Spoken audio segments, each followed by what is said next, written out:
నా క్లయింట్ గొప్పవాడు అని చెప్పటము ఏమవుతుందో చెప్పమంటారా? ఇవి కోర్టులో జరగాల్సింది మీడియా ట్రయల్స్, కోర్టులో జరగాల్సిన ట్రయల్స్ మీడియాలో జరుగుతున్నాయండి. ఇది చాలా ప్రమాదకరమైన ధోరణి. రైట్ కృష్ణ కుమార్ గారు, ఇలా జరగకూడదు. ఎందుకంటే మనం ఎంత అవకాశం ఉంటే అంత మనం నైతికత వైపు సమాజాన్ని నడిపించాలి. ఇప్పుడు దొంగతనం నేరము అనేది చట్టంలో మళ్ళీ మీ దగ్గరికి వస్తాను. శాస్త్రి గారు, ఇప్పుడు ఇవేంటంటే ఇండివిజువల్ గా మాట్లాడేది కాదు, రూపాంతరం అది ఎంత తప్పు ఎందుకు జరుగుతుందంటే ప్రజాప్రతినిధులు బ్యాంకులకి డబ్బులు ఎగ్గొట్టేసి ఎంతమంది ఎంపీలు ఎమ్మెల్యేలు ఉన్నారు, హాయిగా తెల్ల చొక్కా వేసి తిరిగేస్తున్నారు. సిబిఐ రైడ్ అయింది, ఈడీ రైడ్ అయింది, ఇన్కమ్ ట్యాక్స్ రైడ్ అయింది. ఎంతమంది అరెస్ట్ చేసి బెయిల్ తీసుకుని ఉన్నారు. ఇది కాదమ్మా ఆర్థిక వ్యవస్థ. మనదేదో పెద్ద దేశం ఆర్థిక వ్యవస్థ అంటే నేను ఒప్పుకోను. మన భారతదేశానికి ఆర్థిక వ్యవస్థ అంటే ఏం లేదు, దిక్కుమాల మిశ్రమ ఆర్థిక వ్యవస్థ. ఇన్ని చదువులు చదివాను, నాకు ఇప్పటి వరకు ఆర్థిక వ్యవస్థ అర్థం అవ్వలేదు. మీకు చాలా సింపుల్ ఫండమెంటల్ థింగ్ ఏంటంటే ఆర్థిక వ్యవస్థ రూపాంతరం చెందుతున్నారు. ఇక్కడ ఆర్థిక వ్యవస్థ రూపాంతరం చెందట్లా, ఆర్థిక వ్యవస్థలో మనుషులు చొరబడి రూపాంతరం చెందుతున్నారు. ఎవడు దిక్కుమాలి సలహా ఎన్ని 100 థియేటర్లు 200 థియేటర్లు పెట్టుకున్నాడు. అబ్దుల్ తేలిగి 75,000 కోట్ల రూపాయలు స్టాంప్ పేపర్లు బుద్ధి పారేశాడు. అబ్దుల్ కరీం తెల్గి అవన్నీ ఎవడు తెలిసేవన్నీ. ఆర్థిక వ్యవస్థ ఏంటి? ఆర్థిక వ్యవస్థ నిలపగలుపుకున్నాడు. సిబిఐ యాక్ట్ చేసుకోలేకపోయింది దిక్కుమాలలో. Central bureau of investigation special Delhi police act అది. గట్టిగా అవడానికి చీఫ్ మినిస్టర్ మాట్లాడితే కేబినెట్ మీటింగ్ పెడతాడు, సిబిఐ ఎంట్రీ బ్యాన్ అంటాడు. ఇవన్నీ ఏంటంటే మీరు సరదాగా ఒక వ్యక్తి గురించి మాట్లాడడం అనేది కరెక్ట్ కాదు, కానీ అనవసరం. నేను చెప్పేది అంటే ఆర్థిక వ్యవస్థ, మిశ్రమ ఆర్థిక వ్యవస్థలో ప్రజల యొక్క కొనుగోలు శక్తి మీద ప్రభుత్వం ఆలోచించవలసిన విషయం ఉంటుంది. ఏం చిన్న మన నెదర్లాండ్ ఐస్లాండ్ పాపులేషన్ కాదు ఇది. ఆంధ్రప్రదేశ్ అంటే 5.5 కోట్లు దేశం, అది ఒక దేశం. అది 5.5 కోట్లు, 2 జిల్లాలు కలిపితే ఈస్ట్ గోదావరి, మా ఈస్ట్ గోదావరి వెస్ట్ గోదావరి జిల్లా కలిపితే ఒక కంట్రీ. అది ఏంటి ఆలోచన లేకుండా మాట్లాడుతున్నాం? ఎవడో ఆయన షూట్ చేసేద్దాం, అది చేసేద్దాం, ఎవడు పడితే ఆడిస్తాం అని మాట్లాడాడు. ఎవరిని షూట్ చేసేస్తారు? ఒక నిర్మాత అన్నాడు షూట్ చేస్తామని. కన్విక్షన్ అయిపోయి హ్యాంగ్ అయిపోయి చెప్పాడు. హ్యాంగ్ అని కూడా చెప్పినా కూడా, కోర్టు హ్యాంగ్ అని చెప్పినా కూడా మనం ఏం మాట్లాడాం కదా. ఇప్పుడు కాదండి, దీనిని నియంత్రించాల్సిన బాధ్యత ప్రభుత్వానికి ఉంది ఖచ్చితంగా. ప్రభుత్వం ఎందుకు మీ మధ్యలో మేము మాట్లాడలేదు. మీరు మాట్లాడారు, నన్ను మాట్లాడినప్పుడు మాట్లాడినాం. Please address the people. You address the people your knowledge, not to me. My knowledge is my knowledge. That's it. Okay. I want to address the people. So simple గా మీకు తెలియవలసింది ఏంటంటే అజిత్ గారు, ఇదేంటంటే ఆర్థిక వ్యవస్థ రూపాంతరం చెందాలి అని మనం పెట్టుకోవాలి. ఈ సహజ వనరుల విలువ 500 లక్షల కోట్ల రూపాయల విలువైన సహజ వనరుల సంపత్తి ఆంధ్రప్రదేశ్ది ఎలా వెళ్ళిపోతుంది? ఏం దిక్కుమాలిది కరెక్ట్ కాదా? ముఖ్యమంత్రి మొత్తం మైన్స్ కాంట్రాక్టర్లు అందరినీ పిలిచి 50% అని తీసుకున్నా లేదా? తెలీదా ఇది తెలీదా? 5 ఏళ్ళు రాజ్యం చేశాడు కదా. ఇన్కమ్ ట్యాక్స్ ప్యాన్ తీసి ఇన్కమ్ ట్యాక్స్ రిటర్న్ తీసి చూపించండి.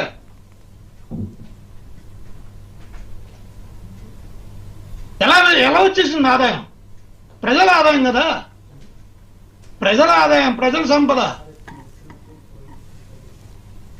మీరు ఏ రకంగా 300 కోట్ల రూపాయలు 400 కోట్ల రూపాయలు హీరోలుగా 400 కోట్ల 500 కోట్లు మీరు ఎంతనే పెట్టేసుకోండి. సినిమా అనేది అదొక ఏంటంటే మనకి ఎంటర్టైన్మెంట్. మనకేంటంటే రాజకీయాలు, క్రికెట్, సినిమా, ఈ మూడే ఆడతలు ఇస్తాం మనం. ప్రజలు హీరోలు కాదు. ఈరోజు నా తల్లిదండ్రులకు ఎవరైనా ఏదైనా అయితే ఎవడు పట్టించుకోడు, నాకు నేనే. కానీ నా సినిమా రిలీజ్ ఎవరైనా పెద్ద హీరో సినిమా అయితే మొదటి రోజు వచ్చి మాకు దండ వేసేయాలి, పాలాభిషేకం చేసేయాలి. ఆర్థిక వ్యవస్థని కుళ్ళబొడి చేశారు. ఆదాయానికి రాబడికి తేడా తెలియదు వాళ్ళకి. ఆదాయానికి రాబడికి తేడా తెలియదు వాళ్ళకి. నాతో వద్దమ్మా, వద్దు, అది కరెక్ట్ కాదు. ఎందుకంటే నేను ఆర్థిక వ్యవస్థ మీద మాట్లాడతాను. ఇది ఎవరో XYZ ఎవరో ఆ విషయం నేను మాట్లాడతాను. ఎస్ రైట్ శాస్త్రి గారు చెప్పండి. ఏంటి అంటే ఈరోజు మీరంటే కోర్టులో కావాల్సిన ట్రయల్స్ మీరు మీడియాకు వచ్చారని అంటున్నారు. సరే ఓకే, ఎందుకు తీసుకోవాల్సి వచ్చింది అనే దాని మీద మన చర్చ. మనం మీడియా ట్రయల్ చేయటం లేదు కదా. నేను ఎవరు సజ్జనార్ సివిఎన్ వాంగ్మూలం రికార్డ్ చేయటం లేదు కదా. మీడియా ట్రయల్ కదా, మనం ఒక వ్యూ పెడుతున్నాం. బ్యూటీ ఆఫ్ డెమోక్రసీలా మనం మాట్లాడే హక్కు ఉంది కదా, మన వ్యూస్ పెడుతున్నాం. మీడియా ట్రయల్ చెప్పితే అది కదా, మనం ఏదో నోరుకు వచ్చేలాగా మాట్లాడరాదు.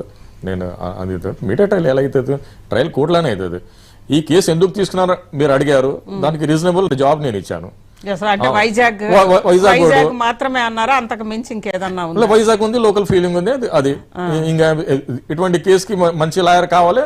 మరి నేను ₹1 కోడికత్తి సీన్ కేసు టేకప్ చేయడం ద్వారా సరే ఒక దళితుడు అంటే అన్యాయానికి గురైన వాడు, అన్యాయంగా నిందారోపణ చేయబడిన వాడి తరపున మీరు కేసు తీసుకుంటే దానికి సమాజంలో యాక్సెప్టెన్స్.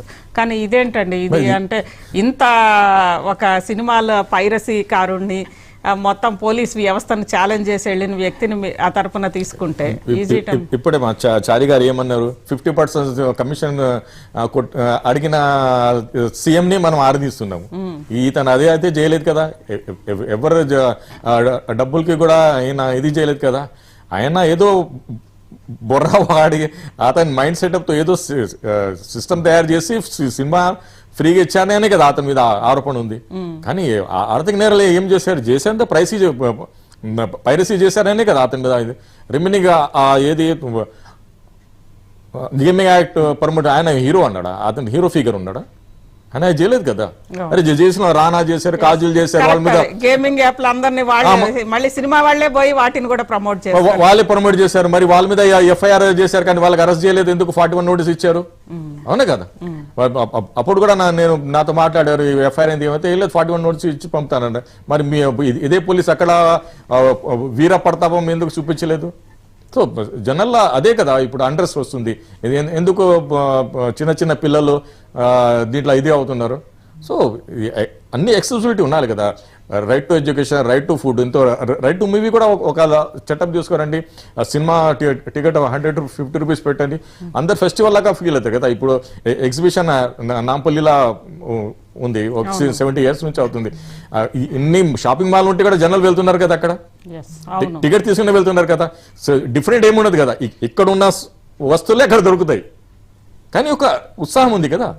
సో యాక్సెసిబిలిటీ చేయండి, మీరు సినిమా తయారు చేయండి. కానీ ఇప్పుడు డిబేటబుల్ అదే ఉంది కదా. మీరు హీరోకి ఇచ్చేసి మీరు పబ్లిక్ తో కలెక్షన్ చేస్తున్నారు, అదే ఉంది కదా. చెప్పండి అలాగే ఇప్పుడు గవర్నమెంట్ జియో ఇస్తుంది అంటే బ్లాక్ లో టికెట్లు అమ్ముకోమనా? ఇది blanket permission for the selling of ticket in a black. What is the meaning? What is the interpretation of the law? What is the interpretation? On what basis? What basis of the purchasing power of a common man of this country and of this state or any across the nation? అంతే కదా, సవాల్ చేసే వాళ్ళు ఎవరు లేరు, అందుకే ఇలా చేస్తున్నారు. ఓజీ సినిమా 1000 రూపీస్ ఎలా చేస్తారు అంటే మీరు ఆడిట్ చేశారా? మీరు ప్రాసెస్ ఆడిట్ చేశారా? ఫైనాన్షియల్ ఆడిట్ చేశారా? Let's the government has to make a policy in across the nation if this is the truth. If this is what it is going to lead to a central enactment. Let's the center has to take enactment on this. It is absolutely wrong. Yes. అంతే కదా. Interest ఉంది. ఇప్పుడు ఈ రోజు pricing చేస్తున్నారు, hero worship చేస్తున్నారంటే సమాజంలో ఒక మంచి. మీకు వచ్చి చెప్పిన నేను చెప్పింది ఏంటంటే ఐఎమ్ నాట్ కన్సర్న్ అతను పైరసీ చేయడం కరెక్ట్ అని మీరు అంటున్నారా? జనాలు ఏమనుకుంటారనేది పైరసీ చేయడం కరెక్ట్ అంటారా అనేది కృష్ణకుమార్ గారు అడుగుతున్నారు. శాస్త్రి గారు అసలు అబ్బాయి విషయం నేను మాట్లాడలేదు, నేను మాట్లాడదలుచుకోలేదు, నాకు అవసరం లేదు. నేను చెప్పేది ఎకనామికల్